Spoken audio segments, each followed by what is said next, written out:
Ayoko na ng ganitong buhay. Di ko kayang magpatawad. Talaga kapag binago ni Lord, Gusto ko nang magbago. Ginawa ko naman lahat Hirap na ako sa sakit na ito. magiging faithful na ako. Ang sarap maglingkod kay Ang Lord. lahat daw ng bawal masarap gawin. Nais ko na makawala sa ganitong sitwasyon. Ayoko na! Nagbabasa na ako ng Bible. Gusto ko nang mamatay! Sino bang dapat lapitan ko?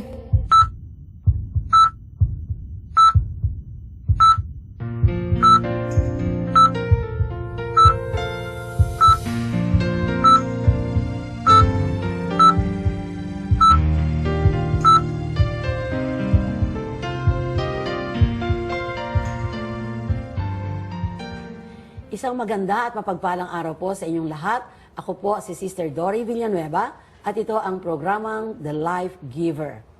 Ngayong buwan ng Pebrero, sari-saring kwento tungkol sa pag-ibig ang ating matutunghayan. Ngayong araw na ito, saksihan po natin ang love story ni Pastor Ronald Molmisa at kung paanong naranasan niya ang napakagandang love story na bunga ng pananalangin at ng salita ng Diyos. Bawat couple ay may love song na itinatangi dahil siguro yun ang sikat sa panahon na umusbong at yumabong ang pagmamahal sa kanilang mga puso. Kung 80s siguro sila naging lovers, pwede ang Endless Love ni Lionel Richie at Diana Ross.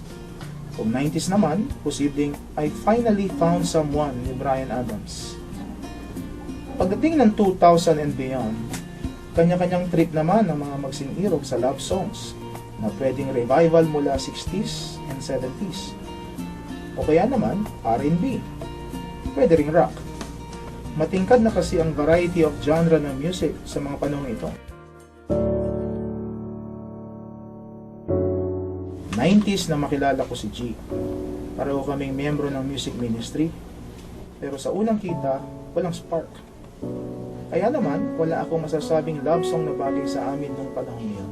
Ang love story namin nagsimula dahil sa ako'y nanligaw dati.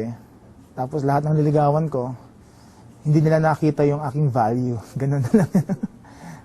Sabihin natin na hindi pa panahon para ako magkaroon ng girlfriend. Kaya nagkataon na gumawa si Lord ng pagkakataon at ng paraan para magkita kami. Nagkakilala kami ni Ate G sa music ministry. Ako ang kanyang gitarista, siya yung aking manganganta. Nung mga unang taon, hindi naman kami ganun ka-close kasi lagi ko siyang inaaway.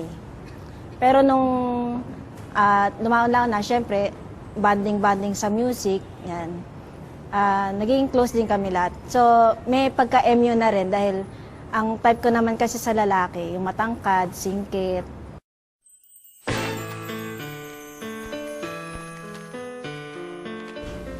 Maalaga ang elders namin sa church. Palagi silang may paalala sa mga kabataan patungkol sa love, courtship, and marriage. Natutunan namin ang tunay at mataimtim na panalangin sa Panginoon para sa magiging beloved namin.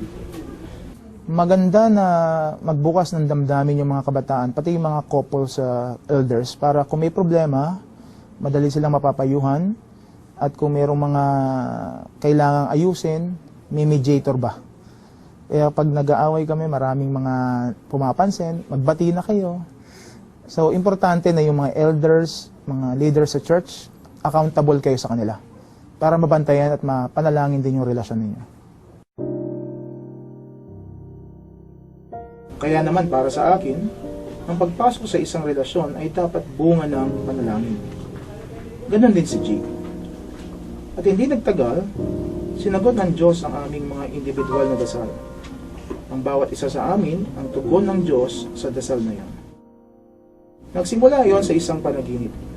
Nung una, sa isip ko'y napaka-weird naman ng panaginip na yon. Hindi naman kasi kami close ni G at hindi pa siya nakararating sa bahay namin kahit pa nga magkasama kami sa iisang ministry. Sa panalangin at pagsaliksik sa salita ng Diyos, nangusap ang Panginoon tungkol sa mensahe ng panaginip na yon. Yung panaginip tungkol dyan sa isang cake na binigay niya sa akin sa panaginip at isa sa mga hindi ko makakalimutan yung suot-suot niyang damit na lagi niya sinusuot pag siya nagkakaroon ng worship leading assignment.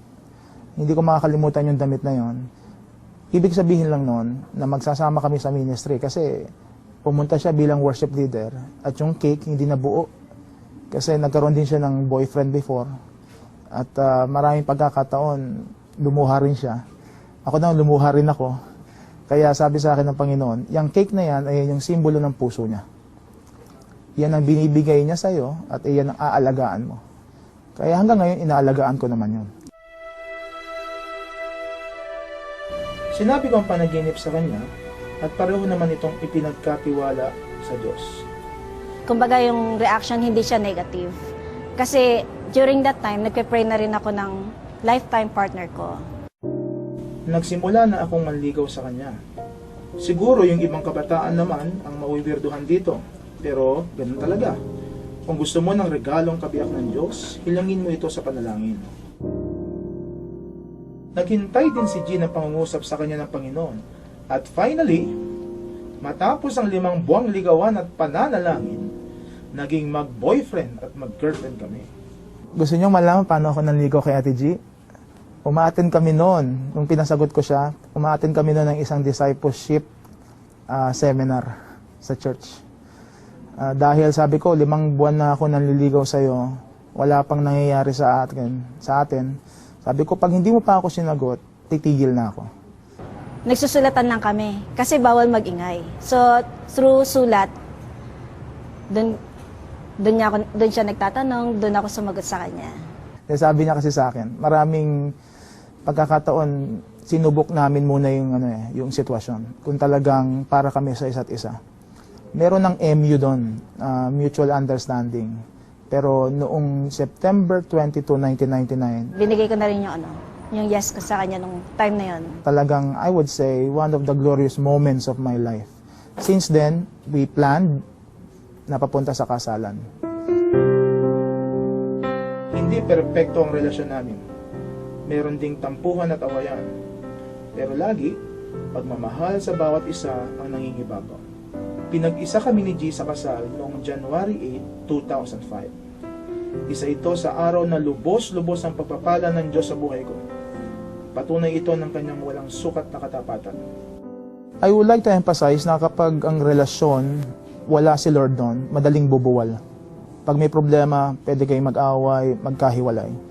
Pero isa sa mga nakita ko na talagang pundasyon namin, si Lord. Pareho kasi gusto namin sumunod kay Lord. Kung sakali nagkakaproblema kaming dalawa, lagi kami lumalapit sa Panginoon. Kumbaga, habang lumalapit kami kay Lord, mas naglalapit din kami sa isa't isa. Isa yon. Pangalawa, gusto kong maunawaan din na maraming singles pati couples, yung maturity. The first 2 years namin sa relasyon, kasi we got married after 5 years, talagang away-bati yan. Pero napansin namin na hindi kami po pwedeng forever ganun. So, importante na yung maturity maisaayos. Emotional, yung hindi lang panay take ng take. Kailangan nag-give ka rin. So, we matured in our spiritual lives. At the same time, yung emotional maturity namin nagsabay.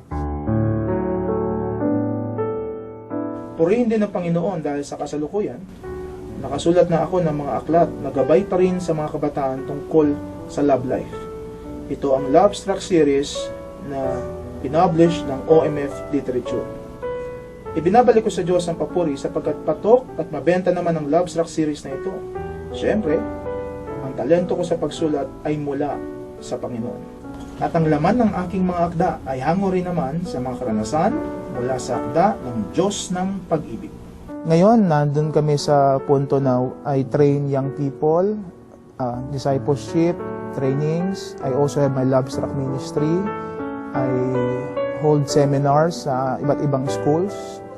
I write books. I have my online radio program. At marami sa mga ministry partners natin ay natutulungan ko rin. Meron kaming kids ministry. At marami kaming mga ginagawa sa ngayon na kung isa-isahin ko, mauubos yung oras natin sa kadi-discuss. Pero overall, we enjoy the ministry na pinagkatiwala sa amin ni Lord. Focusing on the younger generation. Siguro masasabi ko, si Ate G talaga ang the one na binigay sa akin ni Lord. Hindi ko nakikita sarili ko nakasama ang ibang babae. Kasi bago ako ikasal, tinanong ko sarili ko, ito bang babaeng gusto kong makatabi pag ako natutulog, makasama sa ministry? At siya yung talagang gusto kong kayakap pag ako'y nalulungkot. Wala akong ibang maisip na ibang babae maliban sa kanya. Kaya sabi ko, hindi ko kailanman pinagsisisihan na siyang naging asawa ko. Ani ko, alam mong mahal na mahal kita, suportado kita sa lahat ng desisyon mo sa buhay, maging sa books, maging sa ministry. Ikaw ang binigay ni Lord para sa akin. So, I treasure every moment na magkasama tayo. Magandang araw sa iyo, Pastor Ronald. Magandang araw po, Sister Dory. At alam ko na marami tayong mga kabataang nakatutok sa programa natin ngayon dahil sa isang sikat na author ang magbabahagi ng kanyang patotoo. Pero bago iyon, pwede bang i-share mo muna sa amin ang iyong kabataan? How was Pastor Ronald Molmisa as a youth? Nerd ba o pilyo? Whatever. Siguro, Sister Dory, gusto kong isummarize yung aking kabataan bilang siguro palaaral. Dahil ang aking nanay, laging sinasabi sa amin, wala akong ibang ipapamana sa inyo, kahit yung aking tatay, kundi edukasyon. So lahat kami magkakapatid, talagang tutok sa pag-aaral. Wow. Yan. So maraming pagkakataon, tinutokso kaming wag na magseryoso sa pag-aaral. Pero sabi ko, hindi po pwede. Kasi hindi kami ganun kayaman. Middle class family. At ang tanging makapagsalba sa amin, siguro, sa kahirapan, kung meron mang kami nararanasan, yung maging seryoso kami sa pag-aaral. Yes, very good. Congratulations. Talagang dapat sa mga kabataan, yan ang ipasok nila sa isip nila, yung pagpapaaral sa kanila ng mga Yes. magulang na ang magulang ay nagpapakahirap Yes. para makapagtapos ng pag-aaral ng mga anak. Kaya dapat talaga masigasig ang pag-aaral. Amen. Pareho tayo.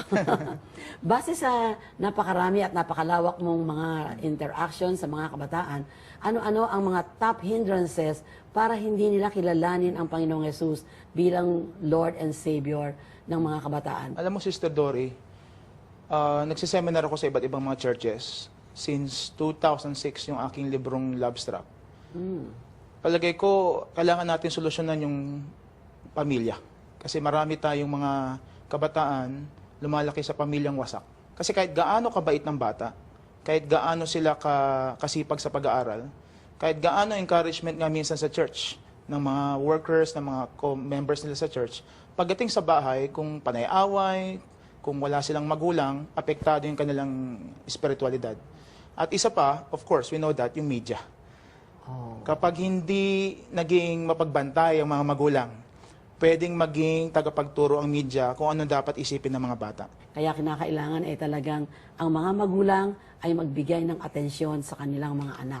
Yeah. At magulang, una sa lahat, kayo muna ang mag-pay attention to the Word of God sa Amen. Bible Amen. para ang inyong anak ay maibigyan nyo ng direksyon.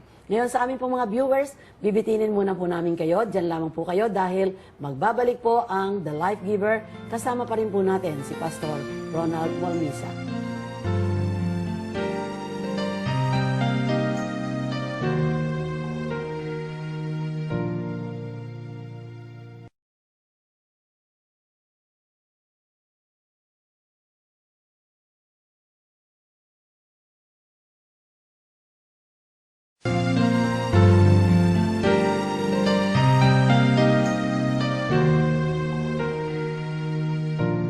We're back here on The Life Giver at kasama pa rin po natin si Pastor Ronald Molmisa. Maganda ang patotoo ng love story ninyo ni Sister G. No? Pwede bang bigyan mo kami ng ilang halimbawa kung ano ang ginagawa ng isang born again na manliligaw na sana ay ginagawa din ang hindi born again? Prayer ba o ano pa ito? Kung sa panliligaw po bilang lalaki, palagay ko yung panliligaw na formal at maayos, ipagpaalam sa magulang kung magpanliligaw. Mahirap po kasi na, alam niyo yun, sa kanto lang. Kaya sabi ko nga, well, joke po ito. Hindi po tayo asot pusa na parang sa kanto lang nagkikita din, nagliligawan. Kaya importante, sa bahay. Tsaka kung magpapaalam po, talagang kung kailan sila aalis, kung kailan babalik, alam po yan. Kasi ako po, matagal na po ako sa youth ministry. Marami po lumalapit sa aking mga magulang. Ang kanilang mga anak, hindi nila alam kung saan pupunta. Kaya, sabi ko nga, isang joke na naman, nagpaalam kahapon ang balik 9 months after na. Kasi nanganak na. Oh. So mahirap po yan. So, yan po yung mga payo ko na accountability is important. Yes. Na kahit sa pastor, kung kayo po yung worker sa church, para may nananalangin po para sa inyo. So, kailangan ang gabay Yes. ng magulang, maging pastor, Yes. maging mga, kahit naman hindi pastor, ano? Yes, yes. Kahit mga attendees lang ng church Yeah. na Christian ka, Yes. kailangan magkaroon ng malasakit sa mga Yes. kabataan. Yeah. Yun, kapag nananalangin ka at nanghihingi sa Lord ng confirmation patungkol sa babaeng iyong nililigawan, how do you differentiate between the genuine Word of God and your own emotions? Baka kasi may mga kabataan pipili ng verse na bagay sa panalangin. At pagkatapos ay sasabihin niyang, yun ang Word of God. Yes. No? Anong masasabi mo doon? Meron nga nagbasa ng yung Psalm 23. Diba huli nun? Surely goodness and mercy shall follow me all the days of my life. Sabi niya, siguro si Shirley yung aking will. O kaya si Ness. O kaya si Mercy. Well, ito po yung pamantayan ko dyan. Lagi mong kapag humihingi sa akin ng payo. Nagbabago po ang damdamin. Kasi minsan, sa context, kunyari, malungkot ka ngayon dahil may nangyari sa'yo. Kaya sabi nga nila, huwag kang magdidesisyon pag masyado kang malungkot kasi baka ikay maapektuhan ng emosyon. Pero ang hindi po nagbabago yung prinsipyo ng salita ng Diyos. Yes. Ang problema po sa atin minsan, maraming mga lovers, alam na nila ang tamang dapat gawin, ayaw lang nilang gawin. Kaya sabi ni Lord, if you really love me, you would obey me. Yes. So, yun po, wag ho nating baliin ang salita ng Diyos para lang ho masatisfy yung ating mga desires. Yeah. Yan. Bakit kailangan spiritually and emotionally prepared ang isang tao bago pumasok sa isang relasyon? Siguro, Sister Dory, yung first, yung emosyon. Kasi may party ho ng ating pagkatao na minsan nade-develop pa yung ating pagkatao. No? Yung, nyari, pag teenager ka, ayon sa pag-aaral, may party ng utak natin na hindi pa masyadong develop. Yung prefrontal cortex Yes. na siyang nagkokontrol ng ating emosyon. Kaya may mga kabataan, yung bugso ng damdamin, ayun ang kanilang sinusunod. So, sabi ng pag-aaral, mga by the age 22 pataas, dyan pa lang nagiging maayos. Yung kaya mo nang kontrolin ng mga, alam mo na, yung mga romantic elements ng buhay mo. Kaya, wag ko tayo magmamadali. Kaya ang aking payo, say no to early dating. Yes. Pag sabing early, wag masyadong maaga kasi meron pa kayong kailangang ayusin, tsaka yung katawan ninyo, marami pang nagbabago, pati utak. Kaya sabi ko nga, wag mo sasabihin sa akin na 14 years old ka at nakita mo na yung tunay mong mamahalin.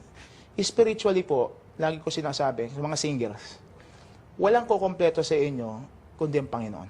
Yes. Hindi ka po pwedeng kumpletuhin ng mapapangasawa mo kasi marami po tayong kahinaan.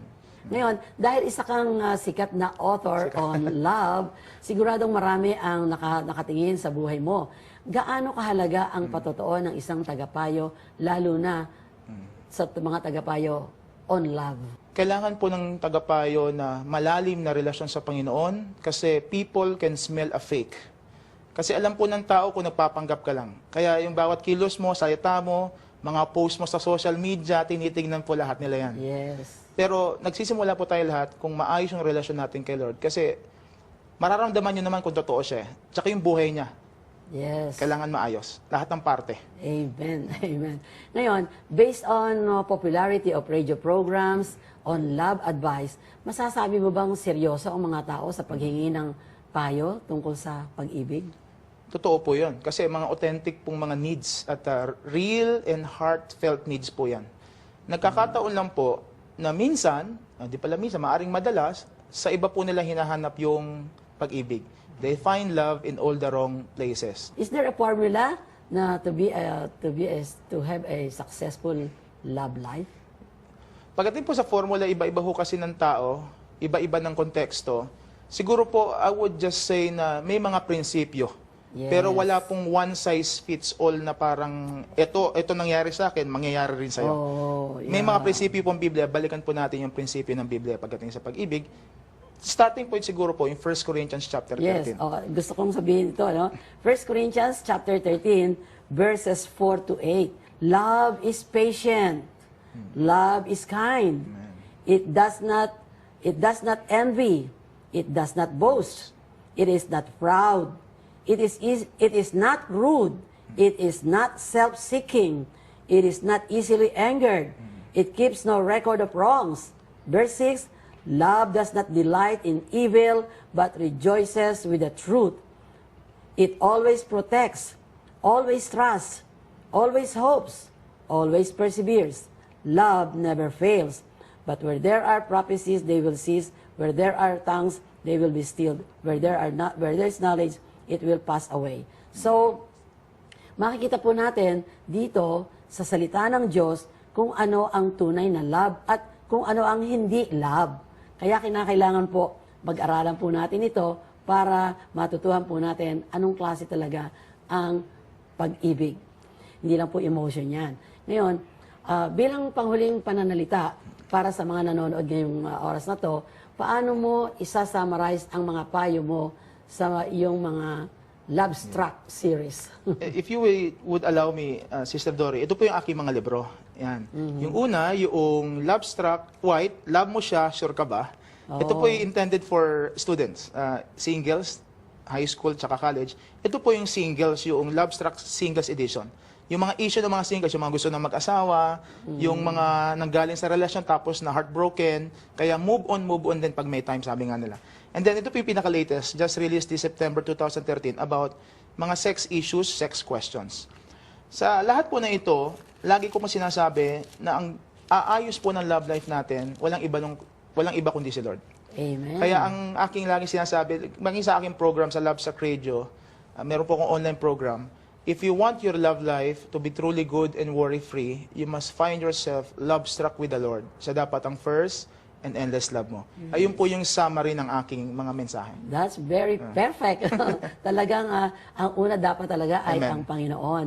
Kasi sa Panginoon, hindi ka magkakamali. Amen. Ayan. Kaya dito po ay meron akong babasahin isa pang scripture. Ang sabi po ng Proverbs 16 verse 3, "Commit to the Lord whatever you do, and your plans will succeed." Amen. Talaga po tayo po ay plano ng plano sa buhay natin, pero ang tunay po na nagbibigay ng direksyon sa atin ay ang ating Panginoong Hesus. Kaya po, kinakailangan magkaroon tayo ng tunay na relasyon sa Panginoon at ang salita po ng Diyos ay ating pagbulay-bulayan araw-araw para makita namin at magawa ang kalooban ng Panginoon. Ngayon, sa amin po mga taga-subaybay, samahan niyo po kami ni Pastor Ronald Bonbisa na manalangin mamaya. Magbabalik po ang The Life Giver pagkatapos lang ng ilang paalala. Stay tuned.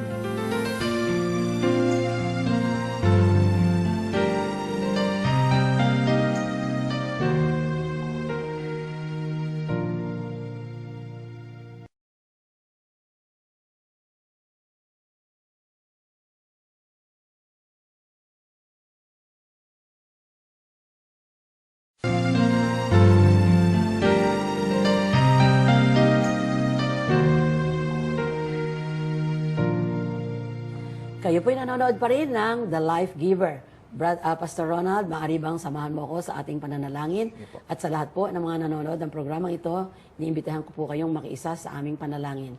At ang ating pong panalangin ay pakikinggan lamang ng ating Panginoong Hesus kung tayo po ay tunay na anak ng Diyos. Ang sabi po ng banal na kasulatan, ang tumatanggap lamang sa Panginoong Hesukristo bilang Diyos, Panginoon, tagapagligtas ng kanyang buhay, sila lamang ang ginagawang anak ng Diyos. Kaya po sa oras na to, tanggapin po natin ang ating Panginoong Hesus sa ating puso buhay.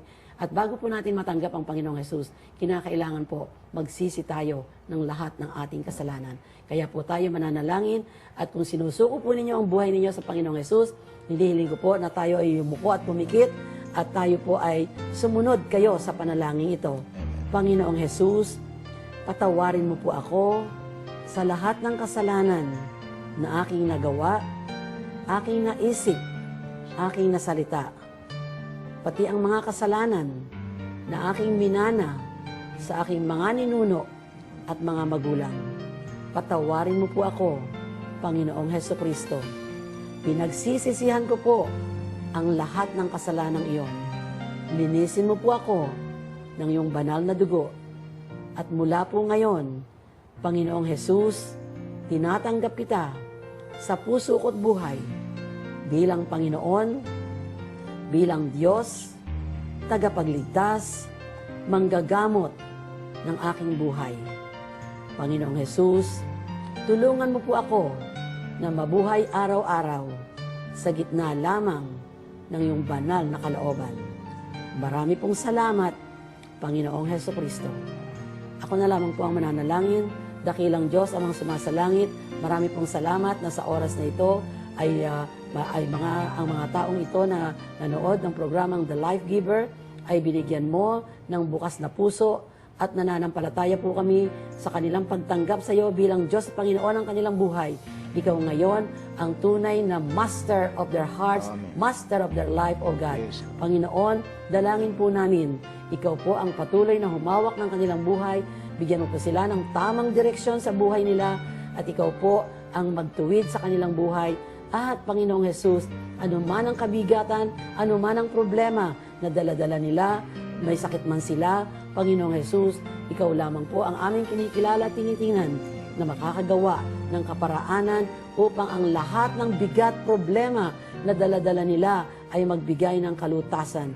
Panginoong Jesus, buksan mo po ang mga pintuan upang mabuksan ang kalangitan, Panginoon, upang magkaroon ng kalutasan ang bawat problema, bawat kabigatan sa pamilya, sa anak, sa asawa, sa kapatid, sa hanap buhay, sa negosyo, sa trabaho.